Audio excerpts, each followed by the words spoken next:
someone who could be one of his constituents soon is my new colleague on Salem, Danielle Gill. She's got the Danielle Gill Show, brand new podcast here in the Salem Podcast Network, of which I'm a part. Danielle, I'm glad to have you on the show. You've got a very famous husband and father. I want to touch on those, but I want to talk to you as a Texan, someone who resides in Texas. It's surreal to watch what's going on in the Democrat primary. I just can't get enough of the Talarico clips. I couldn't get enough of Jasmine Crockett. I might like Talarico more now since everyone's unearthed all the Twitter clips. Are you afraid that something bad is happening in your state, that he could be the guy, or are you like me and kind of laughing along and enjoying it? Well, I think that in some ways, Jasmine Crockett seemed like the radical candidate. She seemed like, the crazy woman who's always mouthing off in Congress. And she's fortunately is, after this year, she won't be going back to Congress. She's not going to the Senate. So maybe she'll head over to The View or something. But it seems like the voters said, hey, we're going to go with Talarico. Maybe he's the moderate one. Maybe he's a little bit more palatable. But then you see all these clips coming out from him, and he's clearly extremely radical. He's not moderate. I think he tries to use the Christian stuff as a way to just seem a little bit like, I don't know, he's, relatable or more palatable to a lot of Texans. But obviously all of his stuff about God being non-binary, about abortion and everything else is very radical. So no, I don't plan on being a constituent of Talarico. It's just fascinating to watch him, because I feel like a lot of his media persona is sort of tone deaf. So think about, for example, a great media presenter like Congressman Brandon Gill, for example, with whom you might be acquainted. When he is questioning a Democrat, you can see there's always one hair that's kind of out of place, which shows you that he's been working all day. Talarico takes his hair off of out of his bin of Lego pieces, and he snaps it on top of his head perfectly. And it's just a horrific look. And yet no one's gotten to him and said, it's too much. You've got to dial it back. You don't seem like a real person. And I'm just wondering how that could be. I'm obviously biased, so on the haircut situation, I think Talarico's going for the pastor look from the 80s or something. His haircut is a little outdated there. I got one question about your husband, Congressman Brandon Gill. He's built a really great reputation questioning Democrats as the most entertaining of the questioners. Does he feel like it's productive, or does he feel like it's mostly theatrics? Because I vacillate on this. I used to watch every single hearing on C-SPAN that I could ever watch, because you live for these great moments. But then I was wondering if it just kind of doesn't mean anything. And I just want to know, what's the strategy session like? What's the practice session like? Do you have to do a murder board with him where you do a fake you stand in as like a CEO of Netflix or something, and then he comes in and questions you? We do not. I feel like it would be hard for me to get in the head of the CEO of Netflix.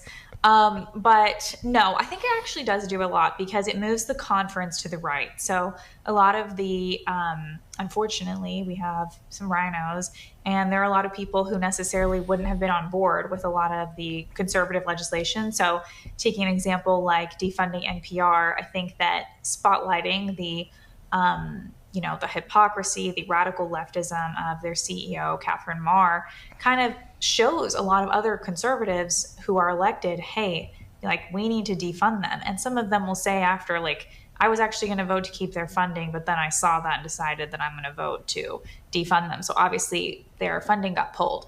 So I think it does have an impact, in that sense. And obviously we rely on the DOJ to look at a lot of these hearings and then make arrests and so on. I didn't think it does make a difference. And as far as the hearing prep, I leave that to Brandon. All right. So let's talk about your show. So you're with us now on Salem Podcast Network. People are familiar with you from your dad, Dinesh. And so you've been a presence there. But it's a crowded space. Everyone's podcasting now. I was joking last week that the thing I'm least proud of that I do is podcast now, because it just feels like everyone's got a podcast. How does your show distinguish itself from the other options that are out there?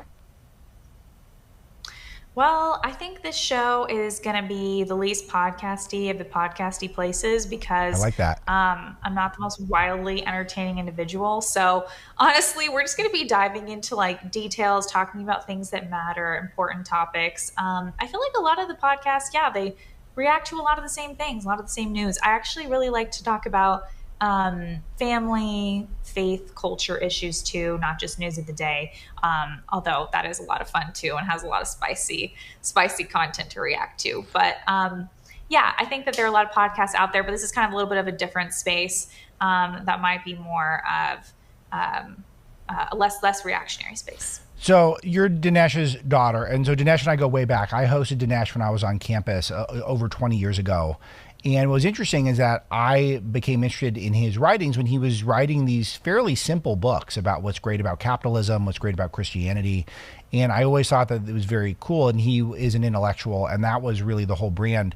But he really got huge when he started to embrace trying to actively become a part of the culture and not just be a super smart guy who cares about this country, but someone who really made it a priority to get out there and be a part of the cultural fabric.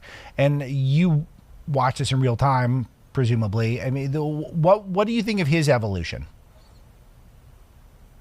Oh, man. Well, I think when I was a kid, he was definitely mostly an author. He was mostly, writing books. And then I think as he got older, he kind of pivoted to the film space and added that in. And I think at a time when it wasn't really that common, like a lot of conservatives didn't really make documentaries then. So it was honestly just kind of seen as a little bit like random, or how would you really make that work? And this was back before things were necessarily online. So you would go to the movie theater and like get a movie ticket and watch the movie. So obviously people would wonder, well, what is going to lead people to want to watch a documentary when they can watch like a superhero movie?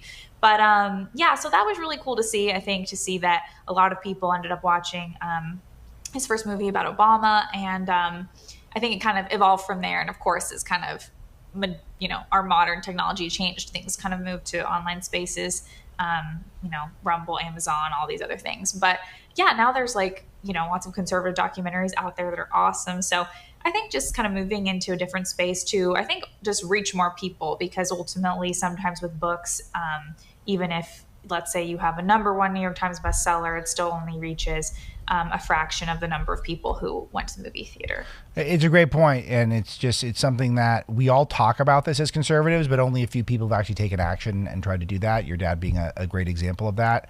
But so let's talk about the podcasting space. What do you think you can do in this medium, particularly to reach younger people who are getting, I think, a real flood of content that is sort of misinformation, even though some of it might be right coded to some degree. It's not really serious stuff. I think a lot of it's sort of just performance art and goofball stuff. That seems to be what's popular. How do you think we can tap into younger generations? I just turned 40, so let's say my age and younger, making sure we're reaching those types of people with our content. Yeah. I mean, to be honest, I think a lot of the younger people, they're spending a little more time on Instagram, a little more time on TikTok, things like that.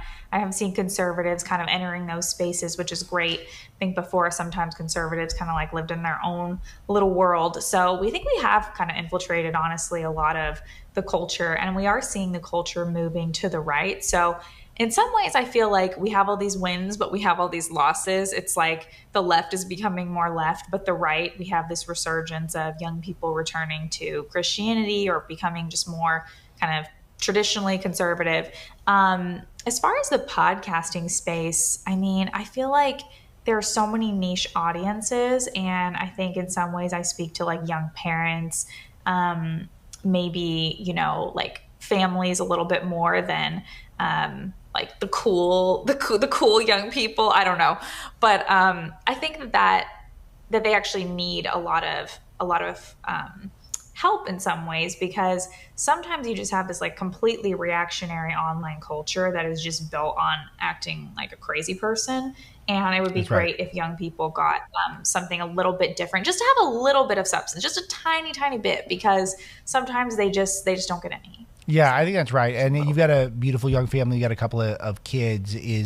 I feel like it's a worthy endeavor to try to make having a nice marriage and family cool. I mean, that would be ideal for society. And so if we can, cool. It's so cool. So what's the ideal number of children? Do you guys have a target? As many as God decides. There's no number. There's no, nothing like that. But kids are such a blessing. And I think so many young people are told to go pursue all of their other things first. And then once they figure that out, have kids.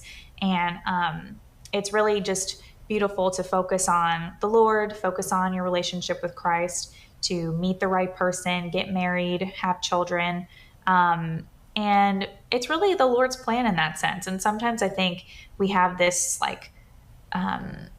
I don't know, just so much feminism. And even though on the conservative side, we are much more conservative than the crazy liberals who don't know what gender it is, we still have a lot of feminism that we have to kind of undo, because so many women, I think, face a lot of the indoctrination, even just from when they're in school to growing up, that they don't end up valuing personal life. They don't end up valuing the importance of like being a woman of virtue to date. They don't value dating. And then of course that leads to what, is where you can have kids. So there's so many cultural issues that we need to get to first to undo kind of the fertility crisis and all these other things that people talk about, which is more just the end result of the problem. Yeah, I agree with that. If you prioritize family formation over, I don't know, getting a job at a startup when you're in your 20s, then I think you're going to have a more fulfilled life. I got a minute left, Danielle. Tell people what they can hear on some recent episodes of the show, what's coming up, and to entice people to go over to YouTube, Apple, Spotify, Rumble, and subscribe to the Danielle Gill Show. Yep. Well, we just talked today about all the Texas races. We went into a lot of the wins, the runoffs, the losses.